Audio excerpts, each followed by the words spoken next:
Assalamualaikum warahmatullahi wabarakatuh. Hello Mbak dan Mas, how's life today? Hopefully you are all in good condition ya. Semoga semuanya dalam keadaan sehat. Oke, di kesempatan kali ini kita akan membahas the next material. It's still the same chapter. Kita akan bahas materi selanjutnya, tapi masih dalam satu bab dengan materi family tree ya. Dan pada materi family tree kemarin, exercise atau practice yang perlu dikerjakan adalah fokus kepada speaking activity atau latihan untuk berbicara. Kemudian pada the next lesson, pada pembelajaran selanjutnya, ini fokus kita adalah pada structure ya, struktur membuat kalimat atau grammar tata bahasa. Okay. So, today we are going to learn about family tree and expression showing possession. Jadi kita masih belajar dalam bab family tree ya. But our focus is not on speaking again. Tapi kita nggak belajar tentang speaking lagi ya, karena speaking sudah dibahas di previous lessons. And today in this lessons we are going to discuss about expressions that show about possession. Jadi kita akan belajar mengenai possession. Okay, so possession, what is possession? Possession itu adalah kata benda. Possessive itu adalah kata sifat. Okay, pernah sering mendengar kata possessive ya? Possessive itu adalah rasa untuk memiliki. Nah, sama dengan possession. Possession itu adalah kepemilikan, gitu ya. Jadi possession itu adalah kepemilikan, menunjukkan sebuah kepemilikan. Okay, go on. Yes, this one, possessive adjective and apostrophe. Kita akan belajar possessive adjective ya, dan juga apostrophe. Nah, biasanya apostrophe itu ditandai dengan petik S ya. Jadi ada kata benda, kemudian petik S. Nah, biasanya ini menunjukkan sebuah kepemilikan. Jadi kalau ada petik S, ini menunjukkan kepemilikan. Ya, ini apostrophe is used to show possessive. Jadi apostrophe petik S ini menunjukkan sebuah kepemilikan. Nah, contohnya seperti ini. Please look at the picture. Lihat di gambar. The first picture, gambar yang pertama. Di sini ada a man, seorang laki-laki. Dan ketika ditanya who is he, siapa dia ya, siapa laki-laki yang ada di gambar ini, kita bisa mendefinisikan ya berdasarkan persepsi. Misalkan ini ya, misalkan kita sedang berbicara keluarganya Sinta. Ketika kita melihat gambar laki-laki ini, maka kita bisa menyebut bahwa dia contohnya adalah ayahnya Sinta. Maka ketika ditanya who is he, siapa dia, maka kita bisa menjawab he is Sinta's father. Oke, kita sepakati ya, gambar satu atau the first picture ini adalah gambar ayahnya Sinta. Maka ketika ada pertanyaan who is he, siapa dia, laki-laki ini merujuk kepada Sinta, berarti ini adalah ayahnya Sinta ya. Kita sepakati ini sebagai ayahnya Sinta. Maka bahasa Inggrisnya dia adalah ayahnya Sinta adalah he is Sinta's father. Nah, Mbak Mas bisa perhatikan di sini. Pada kata Sinta itu ada petik kemudian diikuti dengan S. Nah, petik S ini menunjukkan kepemilikan ya. He is Sinta's father. Berarti petik S di sini sekali lagi untuk menunjukkan sebuah kepemilikan. Jadi di sini ada kata Sinta's father, berarti bapaknya Sinta. Bapaknya Sinta. Apostrof S ini menunjukkan kepemilikan gitu ya. Tidak boleh terbalik. Fathers petik S Sinta itu tidak boleh. Jadi polanya adalah polanya adalah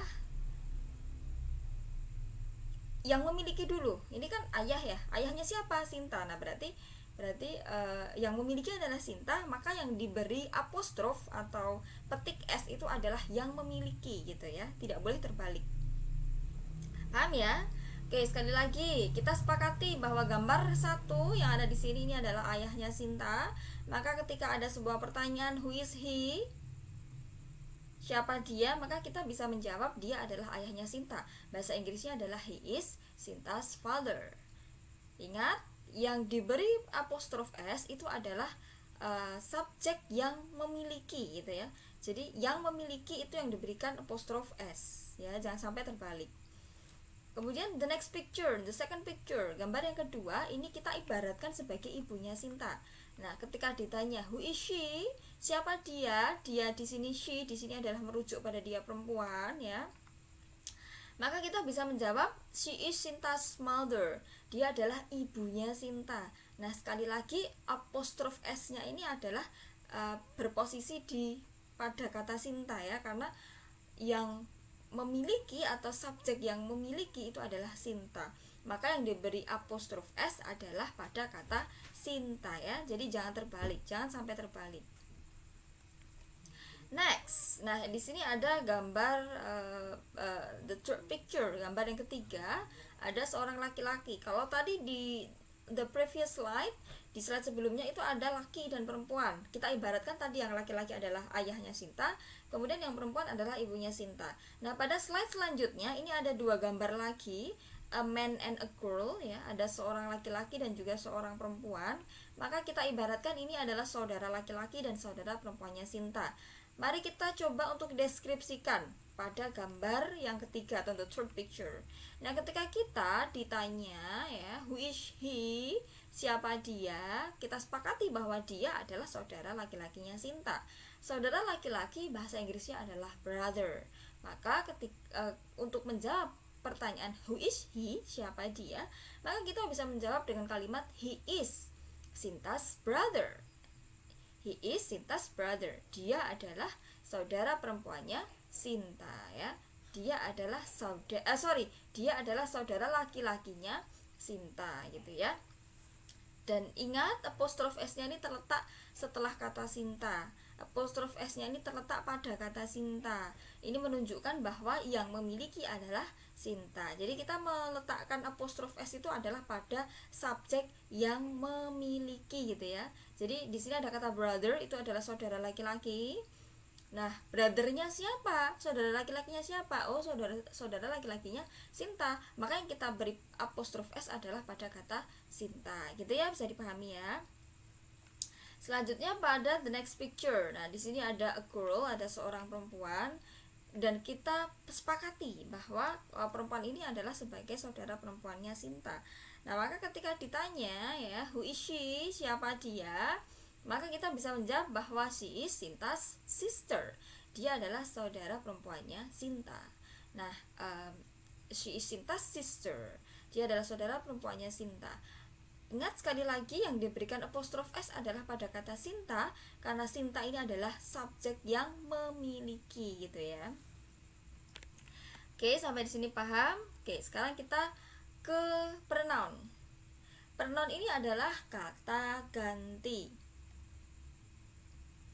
Oke, Mbak dan Mas, maybe you have got this material when you were in vocational high school or maybe in senior high school. Anda pasti sudah pernah dapat materi ini ya, tentang pronoun adalah kata ganti. So here in this occasion I just want to remind ya, hanya ingin mengingatkan kembali about this kind of material. Jadi kita coba untuk review kembali what is pronoun and what is the use of pronoun. Bagaimana apa itu pronoun dan penggunaannya dalam kalimat. Oke, kita coba cermati di tabel ini. Ya, ingat sekali lagi pronoun adalah kata ganti. Dan Mbak Mas, please try to see the table here. Silahkan dicermati tabel ini. Ini terdiri dari berapa kolom? Ada 4 kolom ya. 1, 2, 3, 4. Ada 4 kolom. Kolom yang pertama disebut dengan subjective pronoun. Kolom yang kedua ada objective pronoun, kemudian kolom yang ketiga ada possessive adjective, dan kolom yang keempat ada possessive pronoun. Jadi kata ganti atau pronoun ini dibagi menjadi 4 jenis. Yang pertama adalah subjective pronoun. Dari kata yang ada di sini ada kata subjective pronoun, itu berarti posisinya sebagai subjek ya. Karena dari kata subjektif itu adalah subjek. Nah, subjek itu posisinya adalah di awal kalimat ya. Subjek itu posisinya selalu di awal kalimat. Nah, yang termasuk ke dalam subjek apa saja? Nah, di sini ada beberapa kata yang termasuk ke dalam subjek. Ada kata they, we, I, you, kemudian he, she, it. Nah, ini kata they, we, I, you, he, she, it ini digunakan sebagai subjek dalam sebuah kalimat. Lalu bagaimana jika kata ini diposisikan sebagai objek dalam sebuah kalimat? Apabila kata ini diposisikan sebagai objek dalam sebuah kalimat, maka tentu dia berubah menjadi objective pronoun. Dari kata yang kita baca di sini ya, ada kata objektif ya, dari kata objek, maka tentu posisinya di sini adalah sebagai objek. Dan ingat, objek itu letaknya adalah di tengah kalimat. Jadi bisa di tengah kalimat ya. Beberapa kalimat itu ada yang diakhiri dengan objek ya, tidak ada keterangan, tetapi juga ada objek kemudian diikuti dengan keterangan. Maka kita sebut saja di tengah kalimat gitu ya. Nah, kata they ketika dia berposisi sebagai objek atau di tengah kalimat, maka dia berubah bentuk menjadi them. Kata we ketika dia berposisi sebagai objek atau di tengah kalimat, maka berubah menjadi us. I berubah menjadi me ya. You berubah menjadi you ya, tetap. Kemudian he itu menjadi him, she menjadi her, dan it itu tetap ya, tetap menggunakan it. Selanjutnya adalah pada kolom yang ketiga, ini ada possessive adjective.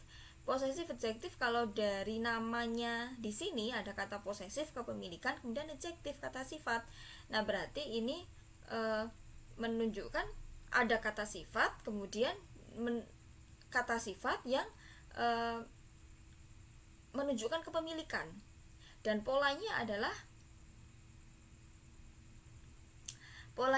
apabila ada possessive adjective itu ketemu dengan noun atau kata benda. Lah, yang termasuk possessive adjective apa saja? Yang termasuk ke dalam possessive adjective atau kepemilikan, menunjukkan kepemilikan adalah kata there. Jadi ketika kata they ini dia berubah menjadi sebuah kepemilikan, maka bentuknya juga berubah menjadi kata there. Kemudian we untuk menunjukkan sebuah kepemilikan, dia berubah bentuk menjadi our. I berubah bentuk menjadi my ya. You berubah bentuk menjadi your. He berubah bentuk menjadi his. She berubah bentuk menjadi her. Dan it berubah bentuk menjadi its.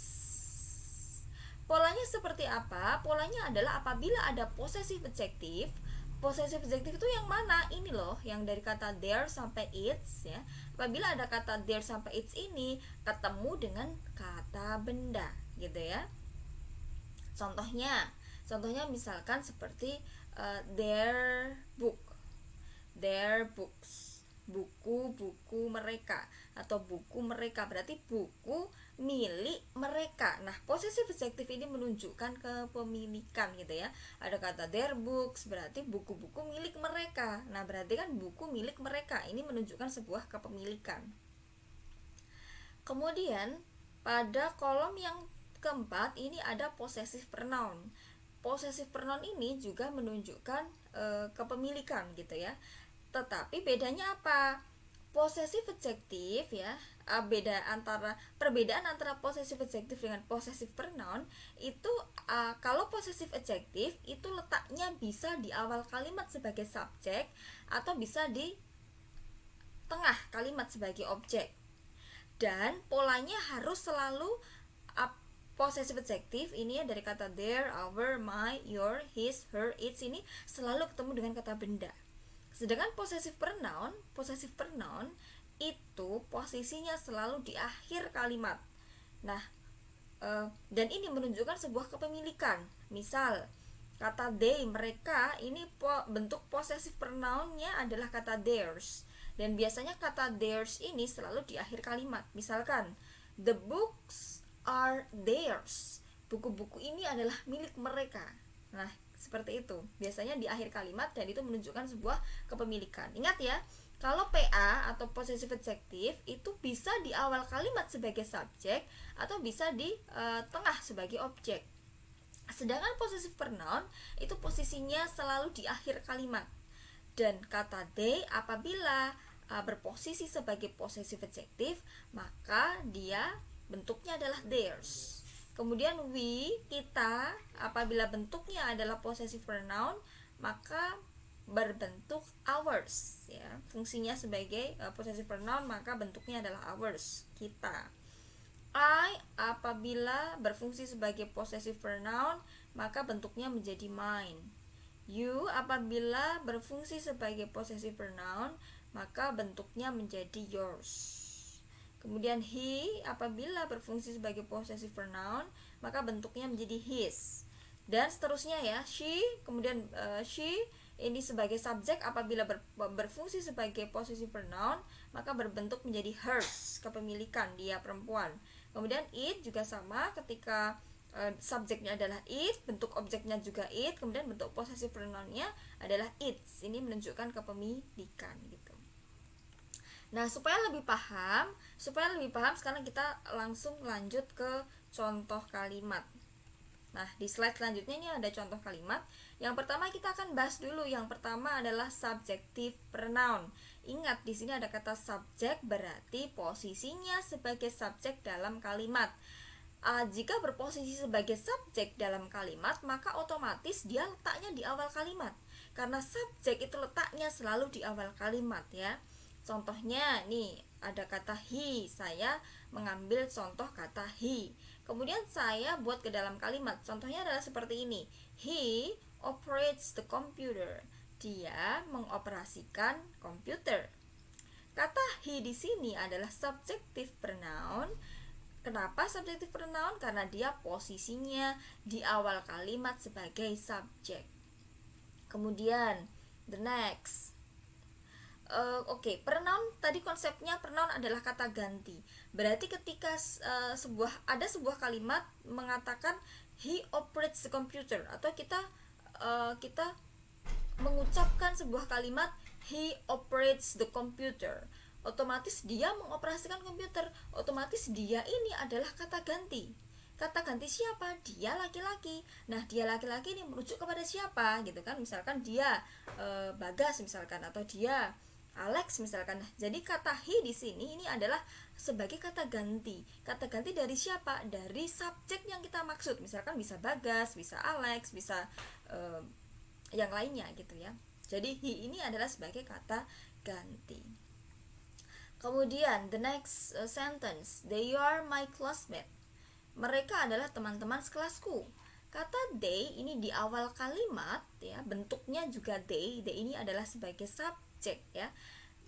Bentuknya adalah subjektif pronoun dan posisinya juga sebagai subjek ya. Kata they ini hanya bisa sebagai subjek di awal kalimat. Ketika dia berubah bentuk menjadi objektif pronoun, maka bentuknya juga berubah, bukan they lagi tapi menjadi their gitu ya. Nah, karena ini di awal kalimat, semuanya di awal kalimat, ini sebagai subjektif pronoun. Arti dari they are my classmate tadi adalah mereka adalah teman-teman sekelasku gitu ya. Mereka adalah teman-teman sekelasku. Nah, ada kata they di sini, ini adalah sebagai kata ganti. Kata ganti siapa? Mereka. Mereka itu bisa si A, si B, si C, si D gitu ya. Jadi merujuk pada orang yang lebih spesifik. Tetapi dalam kalimat ini menggunakan kata they karena apa? Sebagai pengganti si A, si B, si C tadi. Selanjutnya ada objective pronoun. Nah, objective pronoun ini dia adalah posisinya sebagai objek dalam sebuah kalimat. Nah, posisinya sebagai objek, kita sudah sama-sama tahu ya, jika berposisi sebagai objek, maka dia letaknya adalah di tengah sebuah kalimat. Misalnya, di sini ada kalimat, kita ambil contoh ya. Tadi ketika di kalimat subjective pronoun, kita ambil contoh he. Sekarang kita mau coba untuk membuat kalimat dengan menggunakan kata he, tetapi posisinya sebagai objective pronoun. Contohnya adalah seperti ini. Kata he ketika dia berposisi sebagai objective pronoun, maka dia berubah bentuk menjadi him. Dan tentu objective pronoun itu adalah posisinya di tengah kalimat ya, di tengah kalimat, dan bentuknya adalah menjadi him. Contohnya adalah seperti ini. Alia, ini contoh kalimatnya ya, kita bikin contoh kalimat. Alia calls him twice. Alia calls him twice. Alia memanggilnya 2 kali. Nah, ketika kita membuat kalimat Alia memanggilnya, nya adalah dia laki-laki misalkan, maka ketika kita membuat kalimat dengan kata dia laki-laki, Alia memanggilnya atau Alia memanggil dia laki-laki 2 kali. Nah, maka kata dia laki-laki ini ketika berposisi sebagai objek itu bentuknya bukan he lagi, tetapi berubah bentuk menjadi him, sesuai dengan yang ada di tabel di sini ya. Ketika kita membuat kalimat he, dia laki-laki berposisi sebagai subjek di awal kalimat berarti menggunakan he. Tetapi apabila kita membuat kalimat dengan menggunakan kata dia laki-laki tetapi posisinya sebagai objek, maka harus menggunakan kata him. Dia berubah bentuk menjadi kata him gitu ya. Coba kita balik lagi ke contoh kalimat. Contoh kalimat yang pertama, di sini ada kata Alia calls him twice. Alia memanggilnya dia laki-laki 2 kali. Nah, ingat ya, di sini yang menjadi contoh dari objective pronoun ini adalah kata him. Him ini adalah kata ganti objective pronoun untuk kata dia laki-laki gitu ya. Kemudian pada the next example, contoh selanjutnya, di sini ada kalimat we teach them English. Kami mengajarkan mereka bahasa Inggris. Oke. Ya. Oke. Sebelum ke sini, sebelum ke kalimat yang kedua, kita balik lagi ke kalimat yang pertama. Ini kata him di sini ya, ini sudah saya beri kode ini sebagai objek, dan apabila kita bedah kalimat ini ya, pada setiap katanya kita awali dengan kalimat yang pertama. Di sini ada kata Alicia. Alicia ini kalau mau diganti dengan kata ganti maka dia menjadi kata she ya. Kan Alia adalah perempuan, kata ganti dia perempuan adalah she. Maka apabila Alia ini saya ganti dengan kata she boleh gitu ya. Dan Alia di sini karena posisinya adalah di awal kalimat, maka dia sebagai subjek ya, subjek sebuah kalimat. Jadi Alia ini adalah sebagai subjek, calls-nya adalah sebagai verb, dan him-nya adalah sebagai objek gitu ya. Oke, nah ini saya hanya menjelaskan lebih detail. Jadi per kata posisinya sebagai apa gitu. Kemudian pada the next sentence di kata selanjutnya ya, tadi sudah kita sempat bahas sebentar bahwa untuk the second sentence atau kalimat yang kedua, contohnya adalah we teach them English. Kami mengajarkan mereka bahasa Inggris. Nah, di sini ada kata we. Nah, we ini dia di awal kalimat, maka posisinya tentu sebagai subjek karena dia di awal kalimat. Kemudian ada kata teach. Teach ini adalah sebagai verb atau objek. Kemudian ada kata them, ini sebagai objek, dan English ini adalah sebagai komplement ya, pelengkap atau keterangan. Nah, kata them ini adalah bentuk objektif pronoun. Objektif pronoun berarti objek dari kata they gitu ya. Jadi kalau kata them ini berposisi di awal kalimat, maka bentuknya adalah they. Tapi jika dia berposisi di tengah kalimat sebagai objek, maka bentuknya menjadi them gitu ya. Kemudian the next di contoh kalimat yang ketiga, I like it very much. Saya menyukainya, saya sangat menyukainya. Nah, it di sini adalah sebagai kata ganti benda. Ya, kata ganti benda tunggal. Ya, it di sini mengacu ke apa? Merujuk ke apa? Anything, sembarang yang tergantung maksud daripada si penulis atau si pembicara atau si speaker. It di sini bisa it ini bisa merujuk pada buku misalkan. Saya sangat menyukai buku ini. Atau bisa merujuk kepada benda lain ya. Jadi intinya it ini adalah kata ganti benda. Oke, jika kita bedah ya kalimat ini, maka kata I di sini berposisi di awal kalimat sebagai subjek, like ini adalah menyukai sebagai verb, it di sini adalah kata ganti benda atau hewan ya sebagai objek, dan kata very much ini adalah keterangan ya, kata keterangan. Oke, sampai sini paham ya? Oke, selanjutnya kita ke possessive adjective. Possessive adjective tadi sudah kita singgung sebentar bahwa possessive adjective ini menunjukkan sebuah kepemilikan. Polanya adalah apabila ada PA tadi ya yang ada di dalam tabel, possessive adjective ketemu dengan noun atau kata benda. Dan letaknya dapat di awal kalimat sebagai subjek atau di tengah kalimat sebagai objek. Contoh, kita coba membuat kalimat possessive adjective yang posisinya sebagai subjek. Otomatis kalau posisinya sebagai subjek, letaknya pasti di awal kalimat. Contoh, di sini ada kata her writing is popular. Her writing is popular. Tulisannya terkenal. Tulisannya terkenal. Nah, di sini ada kata writing, tulisan. Tulisan itu adalah kata benda. Tulisan adalah kata benda, noun. Kemudian di sini ada kata nya ya. Nya tulisannya yang merujuk kepada kata tulisan ya. Kata ganti dia perempuan yang menunjukkan kepemilikan atau possessive adjective itu adalah her ya. Dia perempuan itu bahasa Inggrisnya adalah she apabila dia berposisi sebagai subjek. Dia perempuan itu adalah her apabila posisinya adalah sebagai objek. Dia perempuan yang menunjukkan kepemilikan atau possessive adjective dan biasanya diikuti dengan kata benda. Contohnya seperti ini, ada kata writing, maka menggunakan kata her. Dia perempuan yang menunjukkan possessive pronoun atau yang menunjukkan kepemilikan ya tanpa diikuti dengan kata benda, maka bentuknya adalah hers ya. Jadi her kemudian diikuti dengan s. Nah, jika kita melihat di sini ada kata writing. Writing ini adalah tulisan. Tulisan ini adalah kata benda. Berarti ini adalah possessive adjective. Karena pola dari possessive adjective ini apabila ada PA tadi yang ada di dalam tabel ketemu dengan kata benda, ya. Ada her, ya. Her ini adalah PA possessive adjective, kemudian ketemu dengan kata writing. Writing ini adalah kata benda atau noun.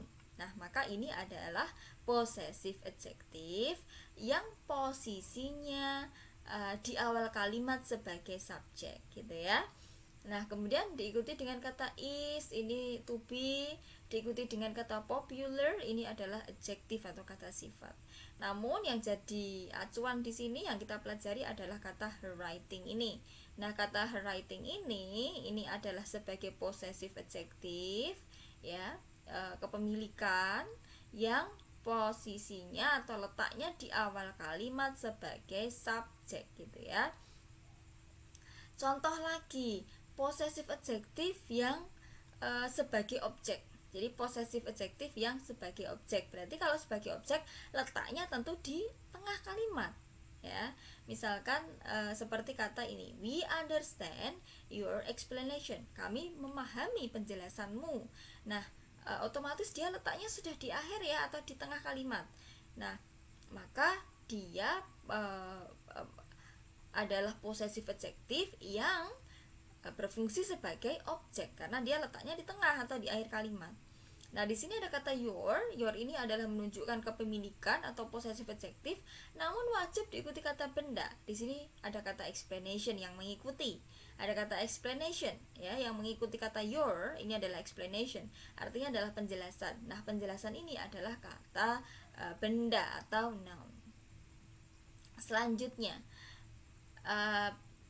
sama ya, pada kalimat selanjutnya ini adalah possessive adjective yang berfungsi sebagai objek. Berarti kalau berfungsi sebagai objek letaknya di tengah kalimat ya sebagai objek.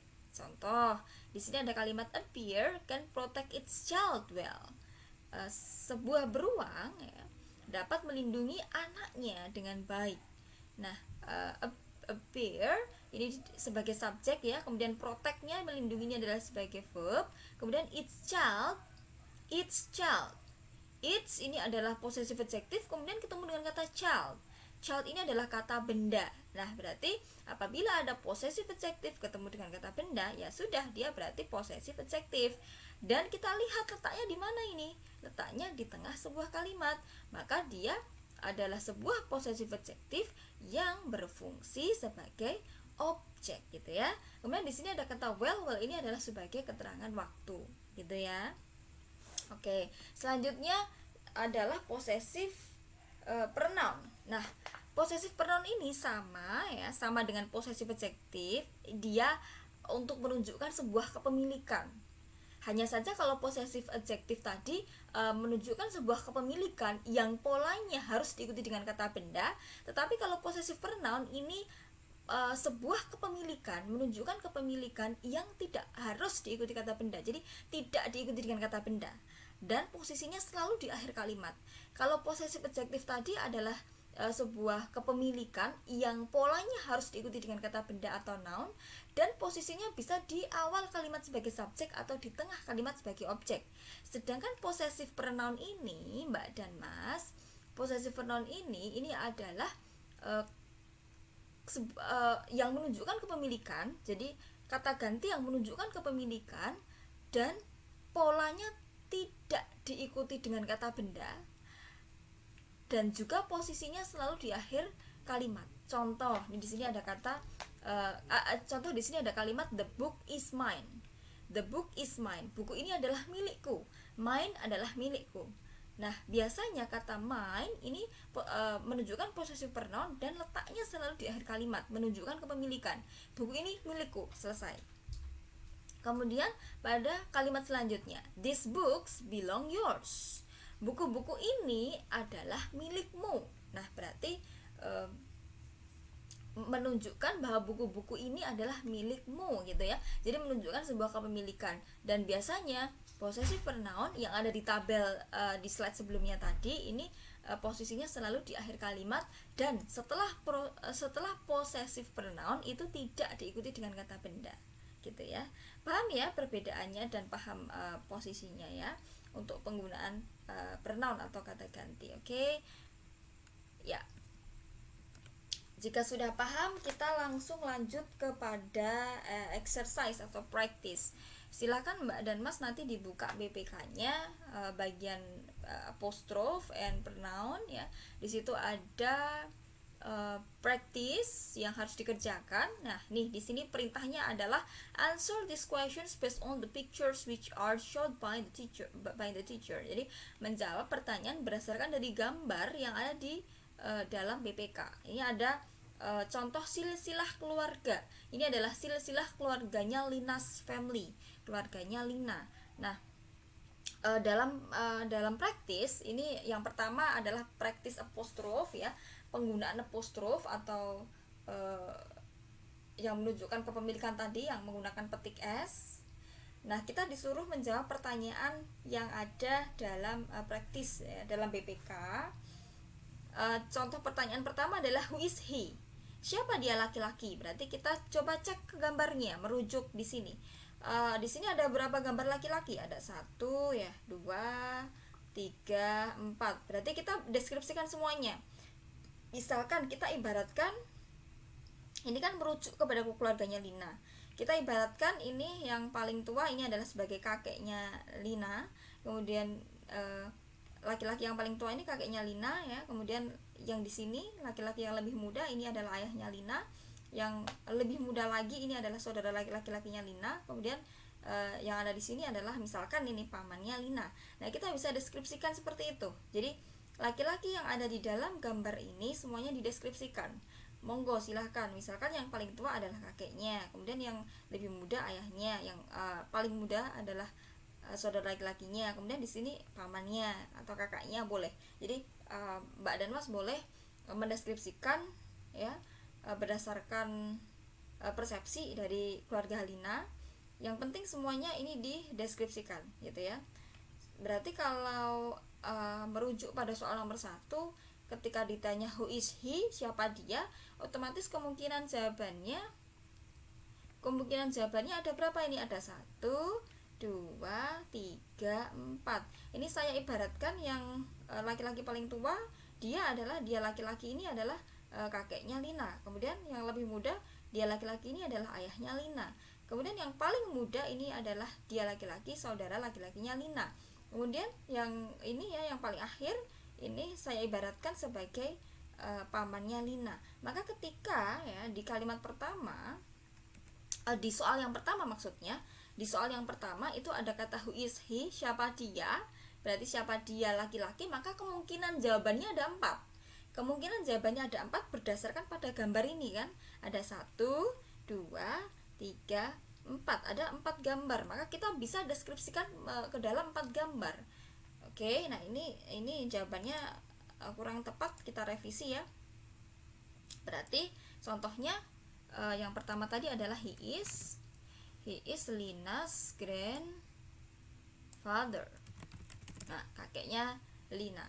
Kemudian gambar yang kedua tadi yang lebih muda daripada kakek, kita ibaratkan sebagai ayah. Berarti he is Lina's father. Kemudian laki-laki yang paling muda tadi kita ibaratkan sebagai saudara laki-lakinya Lina, maka menjadi he is Lina's brother. Kemudian laki-laki yang keempat ya, tadi kita ibaratkan sebagai pamannya Lina, berarti kita bisa deskripsikan he is Lina's uncle. Nah, seperti ini. Jadi kemungkinan jawaban untuk nomor 1 ketika ditanya who is he, siapa dia laki-laki, maka kemungkinan jawabannya ada 4 ya. Karena di dalam gambar ini ada 4 laki-laki. 1, 2, 3, 4. Maka kita bisa deskripsikan menjadi 4 kalimat seperti itu. Nah, untuk the next question, pertanyaan selanjutnya nanti silahkan dikerjakan ya. She nanti bisa diibaratkan ada 4 gambar perempuan tadi, maka kita bisa ibaratkan neneknya, kemudian ibunya, saudara perempuannya, kemudian bibinya, misalkan seperti itu. Kemudian who are they? Nah, siapa mereka? Berarti mereka adalah keluarganya Lina. Silahkan dibikin ke dalam bahasa Inggris dengan menggunakan apostrof tentunya, karena kita saat ini sedang belajar apostrof. Kemudian is he Lina's father? Nah, ini bisa dijawab dengan yes no question ya. Tentunya jawabannya harus menggunakan apostrof juga, kalimat dengan menggunakan apostrof, karena fokus kita hari ini adalah belajar apostrof atau kepemilikan. Oke. Nah, selanjutnya untuk yang pronoun kata ganti ini praktisnya adalah seperti ini. Mbak Mas diminta untuk make 2 sentences ya, make 2 sentences, buat 2 kalimat yang menunjukkan subjective pronoun. Kemudian buat 2 kalimat lagi yang menunjukkan objective pronoun, 2 kalimat lagi yang menunjukkan possessive adjective, dan 2 kalimat yang menunjukkan possessive pronoun gitu. Okay, I think enough for the explanations today. So if you have questions related to my explanation, just really first and convey your questions on WA group, and we are going to discuss it together. And if you have understood about what I have explained it to you, so just try to practice the exercise about apostrophe and also pronoun. It has been provided in your PPK, so please check your PPK. See you. Wassalamualaikum warahmatullahi wabarakatuh.